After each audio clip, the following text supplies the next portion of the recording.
citizens of the world. This is a message for Bill Gates, from Anonymous. In the midst of a historical pandemic, much of the world is looking to you for solutions, and it seems that this is no mistake, because you have positioned yourself as the Nostradamus of disease. You have done an incredible job at rebuilding your image, from a ruthless and cutthroat corporate CEO to a benevolent philanthropist and savior of the world. This is nothing new, this is a classic move from the robber baron's playbook. At one time, the notorious industrialist John D. Rockefeller was one of the most hated people in the country, due to his poor treatment of workers, his monopolization of key industries, and his influence in politics.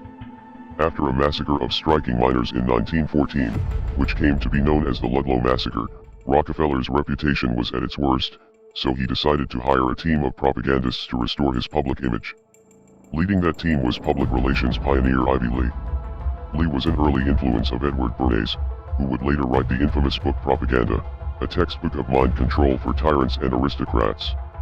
Bernays is the nephew of Sigmund Freud, and often called the father of propaganda, in which case Ivy Lee is the grandfather. Lee suggested that the families make high-profile donations to various charities and have photographs taken of them handing out money to the commoners to make the public think that they were good-hearted and generous people. Over time, the plan worked, and has been replicated by many other aristocrats who wanted to win favor in the court of public opinion. At the time of his death, Lee was being investigated by Congress for his work with the Nazis through the company IG Farben and a proxy firm called the German Die Trust. He was also a founding member of the Council on Foreign Relations. Now that the new and improved Bill Gates has dominated the headlines for years, many people have forgotten about the accusations of stealing ideas from others in your industry and then relentlessly using intellectual property laws against anyone who threatened your dominance. Your reputation was at its worst when Microsoft was caught up in an antitrust legal battle with the United States government, because you spent years developing a tech monopoly through your company. In 2001, Microsoft was forced to settle with the government and give up its monopoly of the industry, and the next year, you began shifting your time, and more importantly, your money, into the pharmaceutical industry. This time around, you have come to dominate an industry as an outsider, through stock investments and charitable organizations that are not bound to the same regulations as a publicly traded company.